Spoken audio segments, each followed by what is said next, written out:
विश्वास है, विश्वास होता तो क्यों इस धर्म को, इस पूजा पाठ को छोड़ के लोग बदल के ईसाई हो जाते हैं, क्यों मुसलमान हो गए।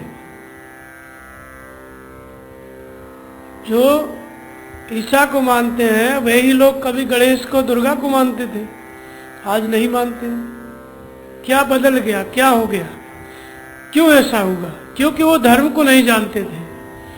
आज भी इस तरह की पूजा पाठ चल रही है, तो इसका मतलब ये नहीं है कि धार्मिक आयोजन है या लोग धर्म को बहुत अधिक समझते हैं। सच्चाई यह है कि धर्म को बिल्कुल नहीं समझते, तभी लोग इस तरह के पाखंड में पड़ते हैं। और ये धर्म और ये पूजा सत्य है तो वो लोग बदलते क्यों हैं? वास्तव में ये सत्य नहीं है।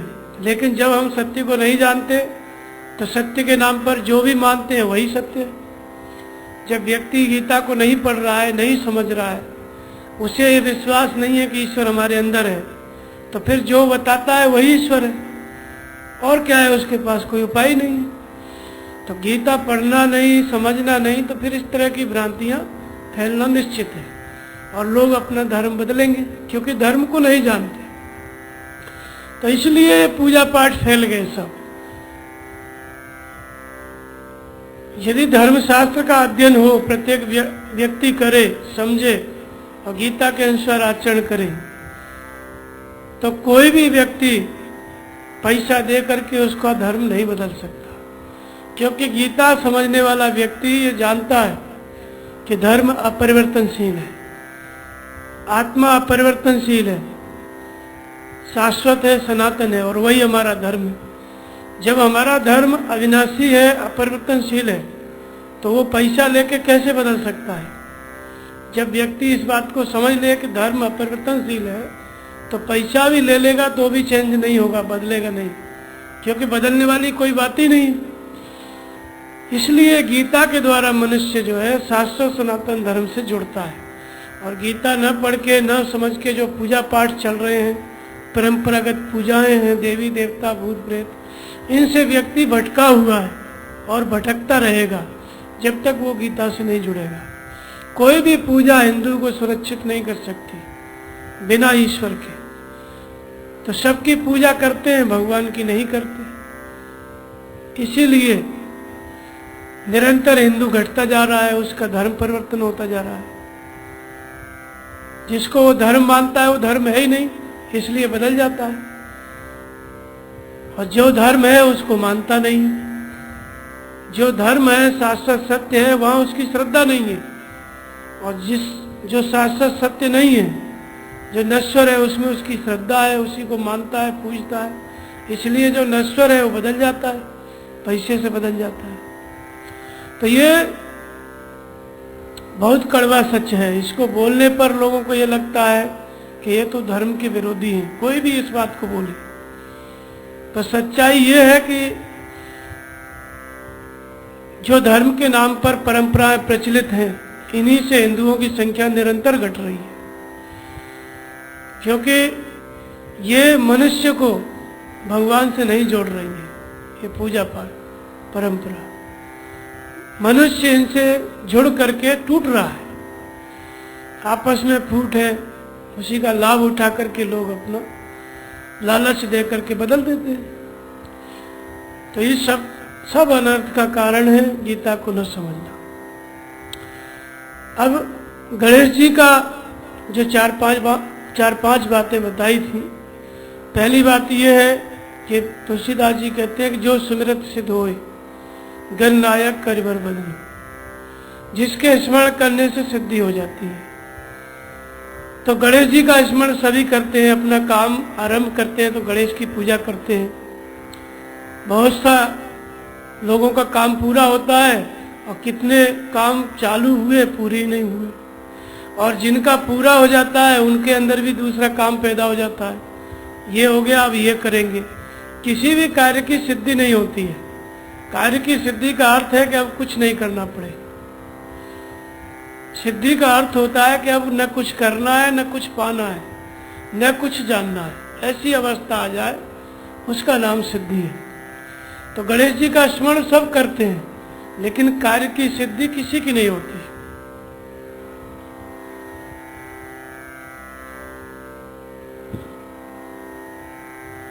पूजा निरंतर चलती है। उनको बताया गया है बुद्धि की राशि है, शुभ गुणों की खान है, सद्गुणों की खान है।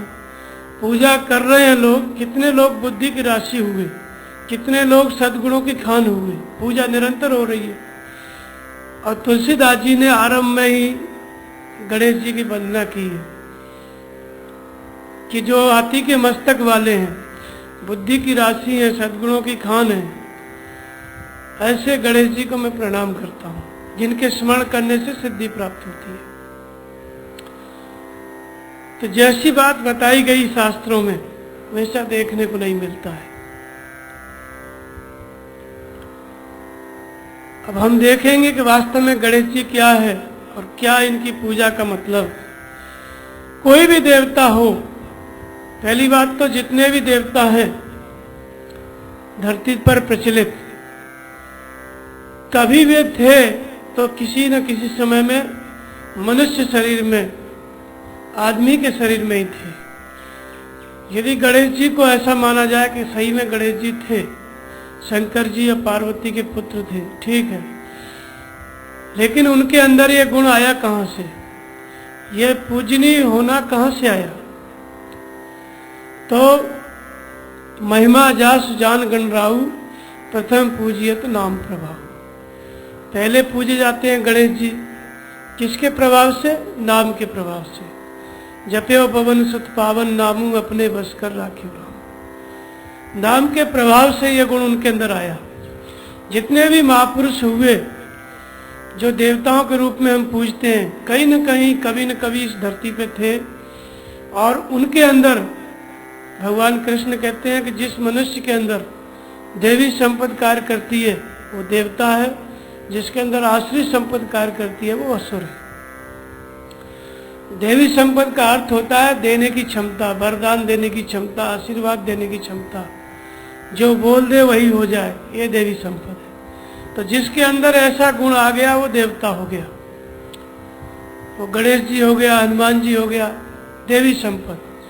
तो देवी संपत्ति जिन जिन लोगों में बढ़ी, देने की क्षमता आई, ईश्वर को प्राप्त किया, ये सभी महापुरुष आज धरती पे देवताओं के रूप में पूजे जाते हैं। तो पहली बात तो ये है कि बाहर जिनको हम मानते हैं वो कभी इस धरती पे थे, और उनके अंदर नाम जप करके, तपस्या करके ये गुण आया, इसलिए उनकी पूजा होती है। परंतु नाम जप किया, तपस्या किया, तो क्या जो मूर्ति रखी है उसने तपस्या की? किसने तपस्या किया? कौन था वो? वास्तव में तपस्या जिसने किया वो एक दिव्य आत्मा, और वो आत्मा आपके सबके अंदर है। चाहे गणेश जी महान हो, चाहे हनुमान जी हो, चाहे शंकर जी हो, सबने तपस्या की, नाम जप किया, और सब आत्म स्वरूप हो गए, सब आपकी आत्मा के रूप हो गए, और वो आत्मा आपके अंदर भी है। तो यदि उनकी पूजा हमें करना है तो वो इस समय कहाँ पर है? हमारे सबके अंदर। जितने भी देवता हैं, महापुरुष हैं, किसके अंदर है? उन्होंने आत्मा की प्राप्ति की, ईश्वर की प्राप्ति की, महान हुए, और वो ईश्वर हमारे सबके अंदर है, जिसकी प्राप्ति उन्होंने नाम जप के की। हनुमान जी ने जो नाम जप के राम को प्राप्त किया, वो राम आपके सबके अंदर है। जप्यो पवन सुत पावन, नामू अपने बस कर राख्यो रामू। राम कहाँ है? अस्प्रभु हृदय अच्युत अविकारी, सकल जीव जगत दीन दुखारी। सबके हृदय में रहता है। भगवान कृष्ण की पूजा लोग बाहर करते हैं, भगवान कृष्ण कहाँ है? सर्वस्व चाम हृदय सन्निविष्टो, मैं संपूर्ण प्राणियों के हृदय में रहता हूँ। तो जो भगवान कृष्ण महान हुए, अवतार हुए, वो ये मूर्ति नहीं है, वो आपकी आत्मा है।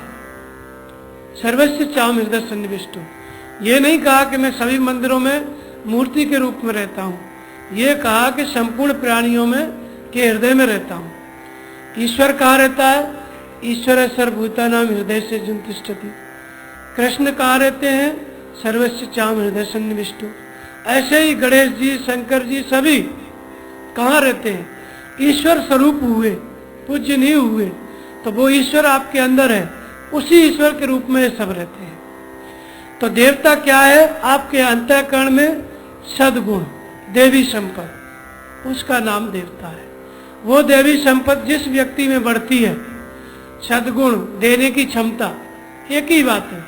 जिस मनुष्य में बढ़ता है वही पूजनीय हो जाता है। भगवान कृष्ण ने गीता में कहा कि अर्जुन, तू देवी संपत्ति को प्राप्त हुआ है, इसलिए मुझे प्राप्त होगा। तू देवी संपत्ति को प्राप्त हुआ है, इसलिए मुझे प्राप्त होगा। तो देवी संपत्ति अर्जुन के अंदर भी थी, वही देवी संपत्ति सबके अंदर है, आपके अंदर है। तो देवी संपत्ति जिसके अंदर बढ़ गई, देने की क्षमता जिसके अंदर आ गई, वही देवता है। उसी देवी संपत्ति का एक गुण है, एक सद्गुण है, एक लक्षण है गणेश। गणेश का अर्थ क्या होता है? जाता रहे पथिक थक नाना, जिम इंद्रिय गण उपजे ज्ञान। गण माने इंद्रिया, गण माने समूह। किसका समूह? इंद्रियों का समूह। हमारे शरीर में 5 ज्ञानेंद्रियां हैं, 5 कर्म इंद्रियां हैं।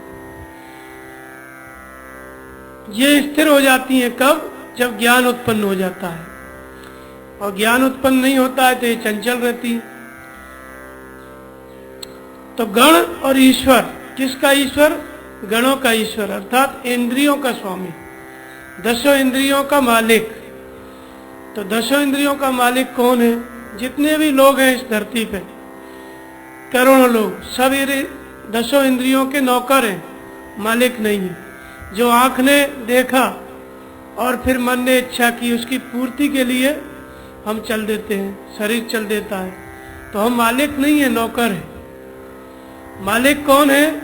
कि इंद्रियों की जो चेष्टा हुई, मन इंद्रियों की बात न माने और उसका त्याग करे, इंद्रियों के विषयों को त्याग कर दे, उनके अनुरूप न चले, बल्कि उनको अपने अनुरूप रखे, वो मालिक है। तो 10 इंद्रियों के अंदर ईश्वर भाव, स्वामी भाव, मालिकियत, इसका नाम है गणेश। गणेश का अर्थ होता है 10 इंद्रियों का संयम, 10 इंद्रियों को जीतना, अर्थात जितेंद्रियता। जितेंद्रियता की चर्चा हमारे शास्त्रों में है। विश्वामित्र वशिष्ठ से जब विवाद हुआ नंदिनी को लेकर के, गाय को लेकर के, तो विश्वामित्र वशिष्ठ के ऊपर आक्रमण किए गाय को प्राप्त करने के लिए। वशिष्ठ ने विश्वामित्र की सभी सेना को हरा दिया। तब उनको पश्चाताप हुआ और कहा, धिक्कार है छात्र बल को, क्षत्रिय बल को, अब मैं ब्रह्म तेज प्राप्त करूंगा। फिर लग गए तपस्या में, तपस्या, घोर तपस्या में लग गए। बहुत सी बाधाएं आई। देवता आए और कहा, आज से तुम ऋषि हुए। तो विश्वामित्र ने कहा कि मैं जितेंद्रिय ब्रह्म ऋषि नहीं हुआ। बोले, अभी नहीं हुए, और तपस्या करो। फिर तपस्या किए, फिर विधाता आए, बोले महर्षि हुए। तो फिर पूछा, क्या ब्रह्म ऋषि नहीं हुआ जितेंद्रिय? बोले, अभी नहीं। फिर तीसरी बार तपस्या फिर किए और फिर विधाता आए, फिर कहा कि आज जितेंद्रिय ब्रह्म ऋषि हुए। वेद मेरा वर्ण करें, वेद उतर गए विश्वामित्र के हृदय में। वशिष्ठ ने प्रमाणित किया कि तुम मेरे समानांतर होगे। तो ये है जितेंद्रिय ब्रह्म ऋषि होना, ये सबसे बड़ा सद्गुण है। इसी को कहते हैं गणेश। जिसने अपनी इंद्रियों को जीत लिया उसका नाम गणेश है। तो विश्वामित्र जब तपस्या पूरी हो गई तब गणेश के रूप में प्रतिष्ठित हो गए, गण के स्वामी हो गए, इंद्रियों के मालिक हो गए, जितेंद्रिय हो गए। तो हमारे सामने गणेश कौन है? जिस महापुरुष ने तपस्या करके अपने इंद्रियों को, शरीर को जीत लिया है, जो ईश्वर भाव में स्थिर हो गया, जो अपना मालिक हो गया, जो इंद्रियों के और मन के कहे में नहीं चलता है, बल्कि जिसके अनुसार शरीर और इंद्रियां चलती हैं। अर्थात मन में, शरीर में, इंद्रियों में ईश्वर का शासन लागू हो गया। पहले अपनी बुद्धि से जैसी कामना आई वैसा हम करते थे। तपस्वी जो महापुरुष हो जाता है, उसकी इंद्रियों में, शरीर में, मन में जैसा भगवान का आदेश होता है, जैसा आदेश मिलता है, वैसा ही उसका शरीर चलता है। ईश्वर भाव। इंद्रियों को जीतने के बाद किसका शासन चलता है? ईश्वर का। शरीर केवल यंत्र होता है। इस तरह की स्थिति प्राप्त करना, यह गणेश की स्थिति है। अब ऐसे जितने भी महापुरुष हुए पूरी धरती पे, वे सब गणेश हैं। तो गणेश की पूजा तो हमारे भारत में होती है, भारत में भी कहीं कहीं जैसे महाराष्ट्र में अधिक मानते हैं, लेकिन गणेश से ज्यादा लोग बुद्ध को मानते हैं, महावीर को मानते हैं, और भी विदेशों में महात्मा हुए उनको पूजते हैं। वहां कोई गणेश को नहीं पूजता, गणेश से ज्यादा उनकी मान्यता है। तो इसका अर्थ यह है कि जिसके अंदर भी ये गुण आता है, जो भी जितेंद्रिय होता है, ब्रह्म ऋषि होता है, गणों का स्वामी होता है, इंद्रियों का मालिक होता है, वही गणेश होता है। इसलिए गणेश की पूजा नहीं हुई, और लोगों की भी पूजा हुई, और लोगों को भी, और महापुरुषों को भी लोग मानते हैं, क्योंकि ये सद्गुण की बात है, और ये सद्गुण हमारे सबके अंदर है। मन से इंद्रियों को जीतने वाली वृत्ति हमारे सबके अंदर है, लेकिन इसकी पूजा, गणेश की पूजा स्थापना हमारे अंदर कब हो, कैसी स्थिति बने, क्या संयोग बने, तब गणेश का स्थापना हमारे हृदय में हो, हमारे अंदर हो। यह सद्गुण हमारे अंदर कैसे बढ़े, जिस सद्गुण का बढ़ना ही गणेश की पूजा का आरंभ है, श्री गणेश है। तो जो महापुरुष इस धरती पर कहीं भी जितेंद्रिय ब्रह्मर्षि हो गए हैं, मन से इंद्रियों का जीत लिया है, जो स्वामी हो गए हैं, मालिक हो गए, ऐसे महापुरुष की खोज करनी होगी, ऐसे महापुरुष के पास जाना होगा। क्योंकि गणेश की पूजा के लिए, गणेश बनने के लिए एक दूसरा गणेश चाहिए। तो ऐसे जो महापुरुष हैं, जो मन से इंद्रियों को जीत लिए हैं, ऐसे सद्गुरु ही गणेश जी हैं। अब ऐसे सद्गुरु की पहचान कैसे होती है? तो हृदय में श्रद्धा स्थिर करो, नाम का जप करो, तो सद्गुरु पहचान में आएंगे। कौन गणेश के रूप में है, कृष्ण के रूप में है, भगवान हृदय का हमको बता देगा। उनकी शरण में चले गए, उनके पास गए, और जो कुछ उन्होंने बताया उनकी बात हमने समझी। नाम जप करना है, ध्यान करना है, जैसे जैसे बताया वैसे हम करना आरंभ की। तो जो मन से इंद्रियों को जीतने वाली वृत्ति है, उस महापुरुष की पूजा करने से, नाम का जप करने से हमारे अंदर भी मन से इंद्रियों का संयम करने की भावना प्रकट हो जाती है, वो जागृत हो जाता है सद्गुण। गणेश माने मन से इंद्रियों को जिसने जीत लिया है, तो जो उनकी शरण में जाता है उसके अंदर भी ये वृत्ति प्रकट हो जाती है, अर्थात इस सद्गुण की स्थापना हमारे अंदर हो जाती है। तो जिस दिन से हम साधना आरंभ करते हैं, उसी दिन से मन से इंद्रियों का संयम आरंभ हो जाता है, और जिस दिन से हमारा संयम आरंभ होता है, नाम जप आरंभ होता है, उसी दिन से श्री गणेश, गणेश की पूजा आरंभ हो जाती है। अब ये मन से इंद्रियों का संयम, इसी के लिए हम लोग नाम जप रहे हैं, इसी के लिए ध्यान कर रहे हैं, इसी के लिए सेवा करने के लिए आ रहे हैं। ये जो प्रक्रिया की जा रही है, नाम का जप, ध्यान, सेवा, ये किसके लिए? अपनी मन और इंद्रियों को जीतने के लिए, इस गणेश को अपने अंदर, इस सद्गुण को बढ़ाने के लिए। और इस सद्गुण को बढ़ाने का मतलब है पूजा। पूजा का अर्थ होता है किसी भी कार्य को पूर्ण करने के लिए प्रयास करना। तो गणेश को हमें पूर्ण करना है, अपनी इंद्रियों को जीतना है, तो उसके लिए प्रयास करना पड़ेगा। तो प्रयास करना क्या है? गणेश की पूजा है। मन से इंद्रियों का संयम करना क्या है? गणेश की पूजा है। अब ये सद्गुण हमारे अंदर आ गया, अब इसी की पूर्ति के लिए पूरी तपस्या, भजन, चिंतन, जब तक इंद्रिय संयमित नहीं हो जाएगी तब तक साधक को चाहे जितना जन्म लगे उसको नाम जपना पड़ेगा, गुरु महाराज का ध्यान करना पड़ेगा, सेवा करनी पड़ेगी। ये सारी प्रक्रिया जब तक आप गणेश नहीं हो जाते तब तक यह गणेश की पूजा आपके अंदर रहेगी, चाहे जितने जन्म लग जाए। तो ये गणेश की स्थापना है। जिस दिन से हम संयम शुरू करते हैं उसी दिन से हमारे अंदर गणेश की पूजा आरंभ होती है। अब जब संयम पूरा हो गया,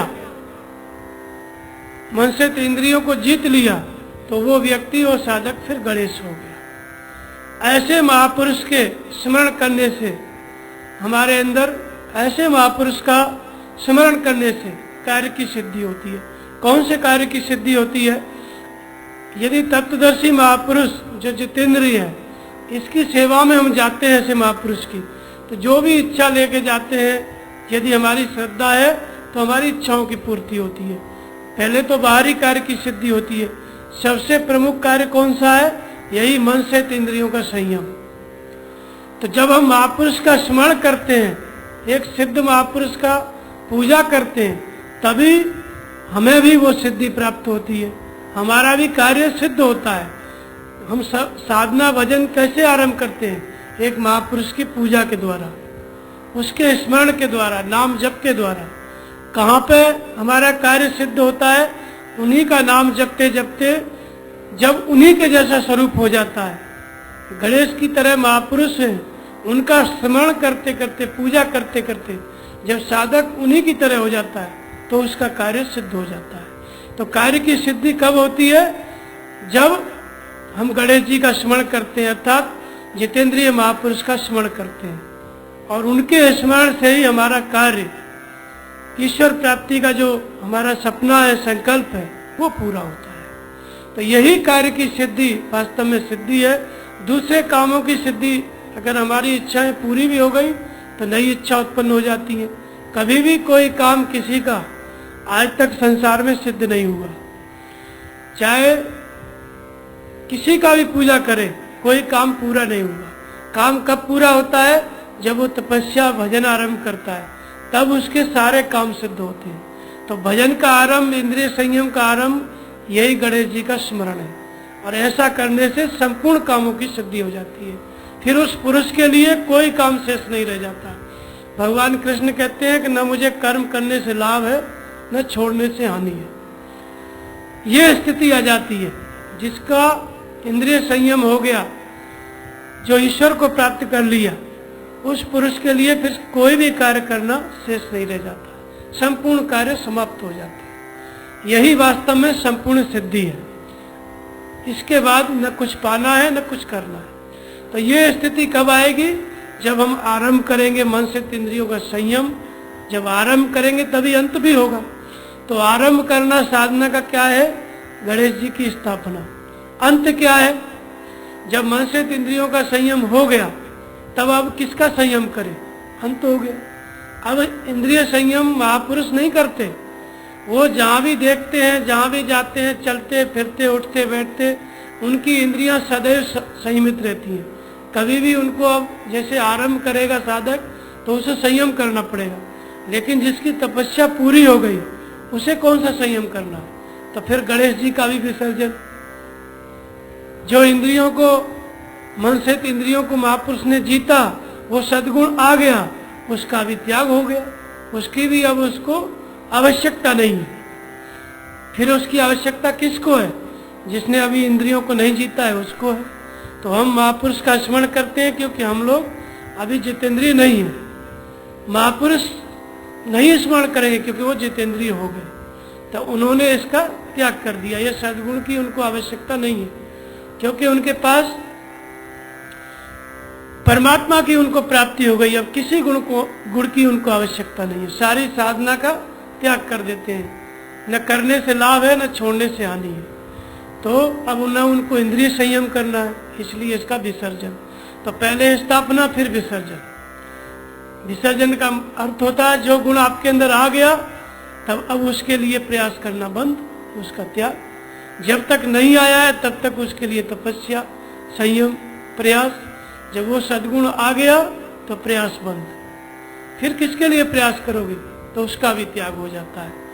तो महापुरुष का अर्थ होता है कि जिस भगवान को प्राप्त करना चाहता था, उस भगवान की प्राप्ति हो गई और सारे सद्गुण उसके अंदर आ गए, और फिर सबका त्याग कर देता है। भगवान की भी उसको आवश्यकता नहीं रह जाती, भगवान ही उसका ख्याल रखते हैं। भगवान में भी महापुरुष की आसक्ति नहीं रह जाती है, किसी गुण में आसक्ति नहीं रह जाती। सभी साधना का त्याग कर देता है, अच्छे और बुरे दोनों कर्मों का त्याग कर देता है। तो जो अच्छे कर्म का परिणाम था वही मन से इंद्रियों का संयम था, उसका भी त्याग कर देता है। तो ऐसे सभी सद्गुण आ गए, फिर सभी सद्गुणों का त्याग करता है। इसलिए विसर्जन की बात आई। विसर्जन माने त्याग। अब गणेश जी को जो मस्तक लगा हुआ है वो हाथी का लगा हुआ है। हाथी के मस्तक के पीछे कहानी ये है कि पार्वती स्नान कर रही थी, गणेश जी पहरा दे रहे थे। उन्होंने कह रखा था कि कोई भी आए तो वो अंदर न आने पाए। शंकर जी का आना हुआ, गणेश जी ने रोकना चाहा, उनको क्रोध आ गया, उनका मस्तक काट दिया गया। पार्वती जी ने उनका मस्तक जोड़ दिया, हाथी का मस्तक लगा दिया और तब से गणेश जी हाथी के मस्तक वाले हो गए। तो हाथी के मस्तक वाला कोई भी देवता आपके सामने प्रकट हो जाए, न तो बोल सकेगा न कुछ और कर सकेगा, लोग भयभीत हो जाएंगे। कोई भी आदमी ऐसा आ जाए तो भले उसको मानेंगे, लेकिन बाद में जब उससे कुछ नहीं होगा तो कहेंगे ये कुछ नहीं है, न कोई पूजा करेगा न कुछ करेगा, डर जाएंगे लोग। ऐसा अगर प्रकट हो जाए तो सभी भयभीत हो जाएंगे। वो तो एक काल्पनिक ऐसा प्रतीकात्मक बताया गया है तो उसकी पूजा होती है। सचमुच ऐसा प्रकट हो जाए तो कोई पूजा नहीं करेगा। जो देवता बोल नहीं सकता है वो हमारी इच्छा की पूर्ति कैसे करेगा? जो अपना साथ संभाल नहीं कर सकता है, सोच नहीं सकता है, अब हाथी के मस्तक से आदमी की तरह सोच तो हो नहीं सकती। हाथी जैसी सोच होगी, जैसा हाथी का दिमाग है उतना ही दिमाग रहेगा। तो मनुष्य हाथी से श्रेष्ठ है, हाथी मनुष्य से श्रेष्ठ नहीं है। तो ऐसा देवता प्रकट भी हो जाएगा तो मनुष्य उसकी पूजा नहीं कर सकता। तो हाथी के मस्तक का भी इसी तरह से प्रतीकात्मक अर्थ है।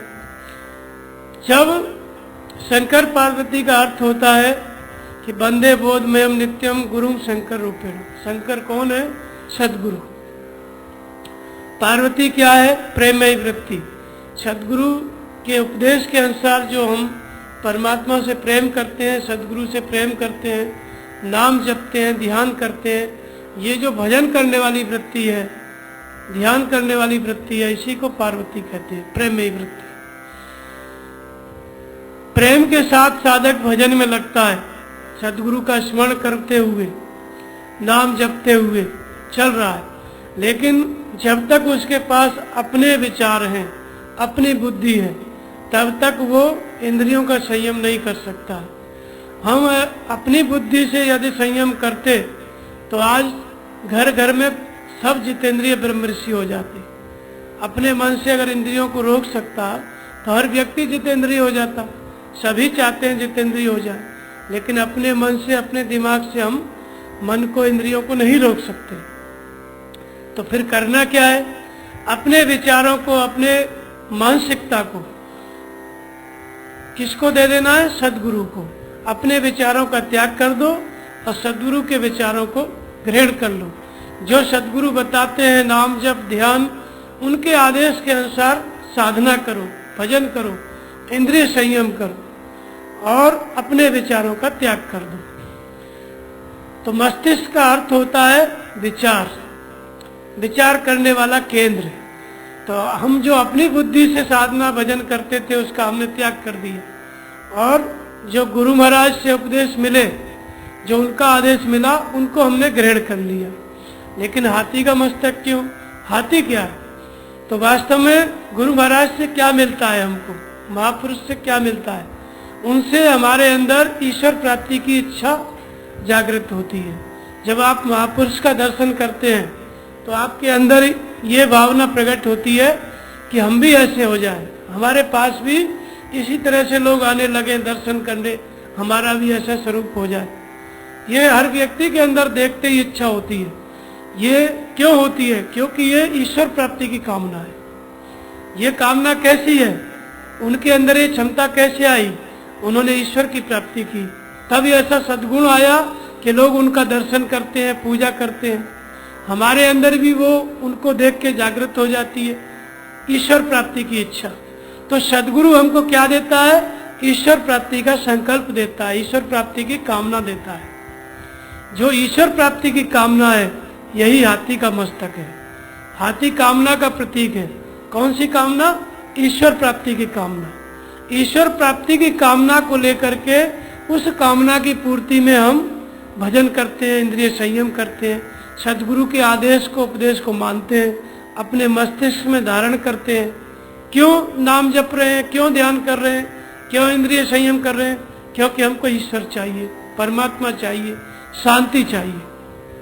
ये जो कामना है यही हाथी का मस्तक है। इसी कामना को लेकर के हम मन से इंद्रियों को जीतने में लगे हुए हैं। तो मन से इंद्रियों को जीतने की जो वृत्ति है इसका नाम गणेश है। और किस लिए जीत रहे हैं? क्योंकि ईश्वर प्राप्ति करना है। तो ये मस्तक किसका हो गया? हाथी का, ईश्वर प्राप्ति की कामना। भगवान कृष्ण कहते हैं कि माम इच्छा तुम धनंजय, मेरी प्राप्ति की इच्छा कर अर्जुन। तो भगवान की प्राप्ति की इच्छा क्या है? गणेश जी का मुख है, सूंड है, मस्तक है। और इस इच्छा की पूर्ति के लिए गणेश बनना है, अर्थात मन से इंद्रियों को जीतना है। वो जीतने में कब आएंगी? शंकर और पार्वती प्रेम के साथ जब हम नाम का जप करेंगे और शंकर माने सदगुरु का ध्यान करेंगे, तब हमारे अंदर ये सदगुण, ये गणेश हमारे अंदर स्थापित होगा, ये सदगुण हमारे अंदर आएगा। तो नाम जपते जपते, ध्यान करते करते जब ईश्वर प्राप्ति की कामना पूरी हो गई तो वो महापुरुष गणेश का स्वरूप हो जाता है। तो जहां से पूजा आरंभ हुई मन से इंद्रियों के संयम से, वहीं पे पूजा पूरी हो जाती है। जब इंद्रिय संयम पूरा हो गया, ईश्वर प्राप्ति हो गई, पूजा समाप्त, तो विसर्जन हो जाता है। अब उसको आवश्यकता नहीं है किसी गणेश की, किसी की सद्गुण की आवश्यकता नहीं है, सारे सद्गुण उसके अंदर आ जाते हैं। तो ये होगा कैसे? सदगुरु के प्रति समर्पित होंगे, नाम जपेंगे, ध्यान करेंगे, तब हमारे अंदर ये सद्गुण आने लगेगा। और जब चाहे जितना समय लगे, अनेक जन्म संसिद्धि तत्व याति परम गति। ईश्वर की प्राप्ति में जैसा कि कई जन्म लग सकते हैं, जन्म पर जन्म लेने पड़ते हैं, और इंद्रियों को एक जन्म में बस में नहीं किया जा सकता। कई जन्म तक तपस्या करनी पड़ती है, तब जाकर के मन से इंद्रियां संयमित होती हैं। बुद्ध को 200 जन्म लगा, महावीर को 24 जन्म लगा इन्हीं इंद्रियों को जीतने में। तो ये गणेश की पूजा ये एक जन्म की बात नहीं है। आज आप आरंभ करेंगे मन से इंद्रियों का संयम, और कई जन्म बाद इंद्रियां जीतने में आएंगी, एक जन्म की बात नहीं है। जिस दिन आप जितेंद्रिय हो जाएंगे उसी दिन आप गणेश हो गए, और फिर आपको उस जितेंद्रिय होने के बाद उस सद्गुण की भी आवश्यकता नहीं है। गणेश का भी त्याग, सभी सद्गुणों का त्याग, इसलिए गणेश का विसर्जन। जब ऐसा महापुरुष हो जाता है जितेंद्रिय, तो उसके अंदर क्या क्या विशेषता होती है? रिद्धि सिद्धि सेवा करने लगती है।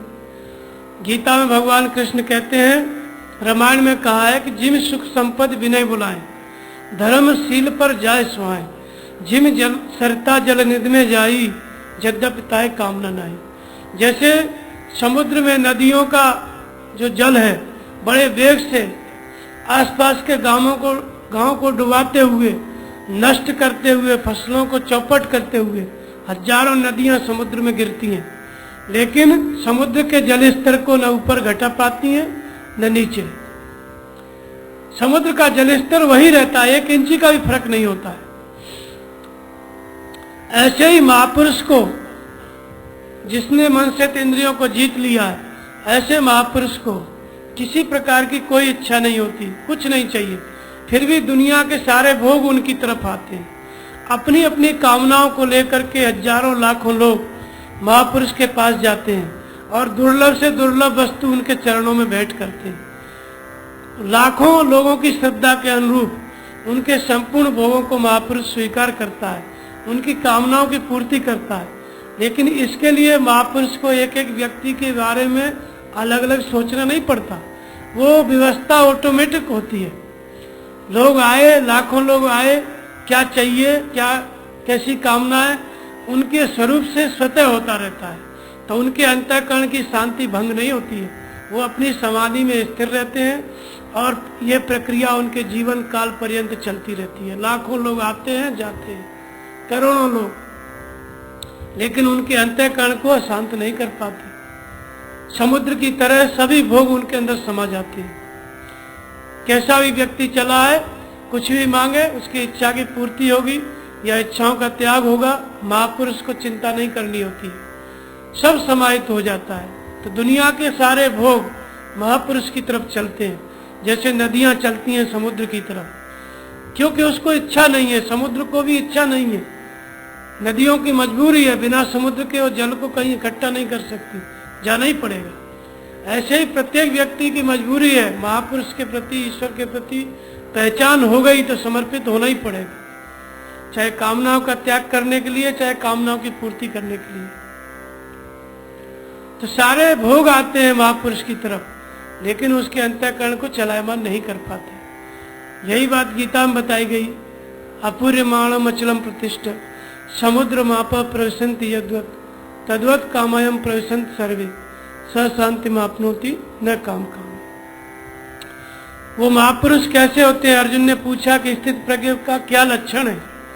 तो भगवान ने कहा, कृष्ण ने, कि वो समुद्रवत होते हैं। एक ही बात में सब उत्तर दे दिया। जैसा समुद्र होता है वैसे महापुरुष होते हैं। तो जिसने इंद्रियों को जीत लिया, मन को जीत लिया, वो समुद्रवत होता है। सारे भोग उसके पास आते हैं। इसी को कहते हैं रिद्धियां सिद्धियां सेवा करती हैं। अब जिन दुर्लभ चीजों के लिए हम कामना करते हैं, फिर मिलती नहीं है, पूजा पाठ करते हैं, तब भी इच्छाओं की पूर्ति नहीं होती। महापुरुष कुछ नहीं चाहते, कुछ नहीं चाहिए, तब भी उनके पास सब माल पानी गजा रहता है, सब आता रहता है, कोई जरूरत नहीं है फिर भी आता है। क्यों ऐसा हुआ? क्योंकि वो जितेंद्रिय हो गए, वो गणेश हो गए, उन्होंने इच्छाओं का त्याग कर दिया। इसलिए रिद्धि सिद्धि जो इच्छा करियो मन माई, हज प्रसाद कुछ दुर्लभ नहीं। ऐसा महापुरुष कुछ इच्छा भी करेगा लोक कल्याण के लिए, उनकी कोई इच्छा नहीं है तो तुरंत पूरी होती है। ये रिद्धि सिद्धियों का सेवा करना है। बुद्धि की राशि होते हैं, शुभ गुणों की खान होते हैं। अब ऐसे महापुरुष की पूजा करने जाओ, सद्गुण आपके अंदर भी जागृत हो जाएंगे। ध्यान करो, चिंतन करो, सद्गुण काम करने लगेंगे, अच्छे विचार उत्पन्न होने लगेंगे। अच्छे विचार होने का अर्थ होता है सद्गुणों का पैदा होना। बुरे विचार उत्पन्न होने का अर्थ होता है दुर्गुणों का पैदा होना। आपके अंदर अच्छे विचार चल रहे हैं, अर्थात शुभ गुण उत्पन्न हो गए। तो शुभ गुण आया कहाँ से? जब महापुरुष का दर्शन करेंगे आप, तो आपके अंदर शुभ विचार चलने लगेंगे।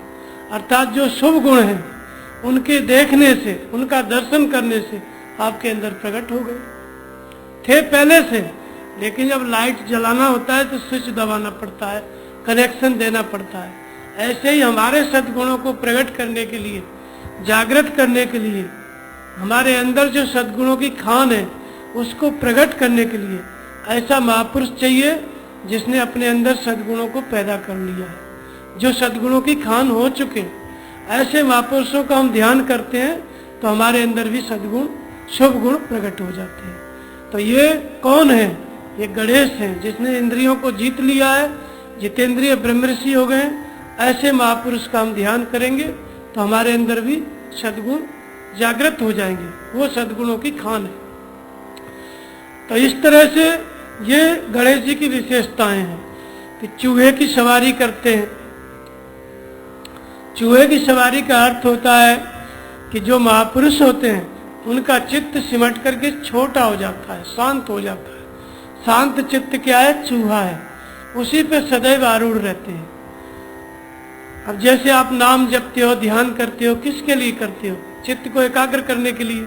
चित्त क्या है? बहुत बड़ा विशाल है, जितना बड़ा संसार है उतना ही हमारा चित्त फैला हुआ है। महापुरुष का चित्त कैसा होता है? संयमित होता है। संयमित होने का अर्थ है कि किसी भी विषय वस्तु को जानना चाहेंगे, 1 मिनट के अंदर उसकी जानकारी मिल जाएगी। ये क्या है? तीनों कालों की जानकारी उस विषय में उनको मिल जाती है। हम लोग किसी चीज को जानना चाहते हैं, अपनी ही जानकारी नहीं मिलती, दूसरे की क्या मिलेगी? तो चित्त हमारा विकृत है, फैला हुआ है। महापुरुष का चित्त शांत है, उसी शांत चित्त के ऊपर वो असवार रहते हैं, जैसे मन को वश में किए रहते हैं, मन के ऊपर सवार रहते हैं। हम लोग क्या है? हम अपने मन के वश में रहते हैं, जैसा मन चलाना चाहता है वैसे ही हम चलते हैं। महापुरुष क्या है? मन उनके वश में रहता है, चित्त उनके वश में रहता है। इसलिए चित्त ही चूहा है, गणेश जी की सवारी है। मतलब इसके ऊपर रहते हैं महापुरुष, मन के अनुसार नहीं चलते, बल्कि मन उनके अनुसार चलता है। उनके अनुसार चलने का अर्थ है कि जैसा भगवान भीतर से आदेश देंगे वैसा ही महापुरुष का चित्त सोचेगा, वैसा ही करेगा, ईश्वरीय आदेश के अनुसार। तो इसलिए शांत चित्त के ऊपर वो सवार रहते हैं, चित्त के ऊपर, यही उनकी सवारी बनता है। तो ये चित्त ही चूहा है, संयमित हो गया तो महापुरुष इसके ऊपर बैठ जाते हैं, उनकी सवारी बनता है। बाहर चूहे के ऊपर गणेश जी कैसे बैठेंगे, इतने मोटे शरीर वाले, चूहा उनका वजन ले ही नहीं सकता है। तो ये सब प्रतीकात्मक बातें हैं, आपके अंतःकरण की बात है। कोई भी गणेश होगा, कोई भी मन से इंद्रियों को जीत लेगा, चित्त को जीत लेगा, वो अपने चित्त के ऊपर बैठ जाएगा। माने चित्त उसके अनुसार चलेगा, मन उसके अनुसार चलेगा, वो मन के अनुसार नहीं चलेगा। ये बहुत बड़ा सद्गुण है जो महापुरुष के अंदर रहता है। जो भी इस स्थिति को पाता है वो गणेश होता है, वो पूजनीय होता है। और ऐसे महापुरुष का स्मरण करके कोई भी कार्य आरंभ करो, उसकी सिद्धि होती है। मूल कार्य है साधना। सभी काम समाप्त हो जाते हैं, सभी काम नष्ट हो जाते हैं। केवल साधना ऐसा कार्य है जिसके द्वारा हमें ईश्वर की प्राप्ति होती है। और जब ईश्वर की प्राप्ति होती है तभी सभी काम पूरे होते हैं। नहीं तो एक एक काम करते रहो, नया नया काम, एक काम पूरा करोगे दूसरा काम उत्पन्न हो जाएगा। ये हो गया, अब ये करना है। कभी कार्यों की सिद्धि नहीं हो सकती, चाहे आप किसी का भी स्मरण करो। लेकिन कौन सा काम है? साधना। साधना करेंगे तो एक दिन संपूर्ण कार्य सिद्ध हो जाएंगे। भगवान की प्राप्ति होने के बाद, मन से इंद्रियों का संयम होने के बाद सभी कार्यों की सिद्धि हो जाएगी। तो जो सुमिरत सिद्ध होए। हम गणेश जी का, महापुरुष का स्मरण करते हैं तो साधना की जागृति होती है। साधना के द्वारा हम ईश्वर की प्राप्ति करते हैं, सभी कामों की सिद्धि होती है। बोलिए श्री गुरुदेव भगवान की जय।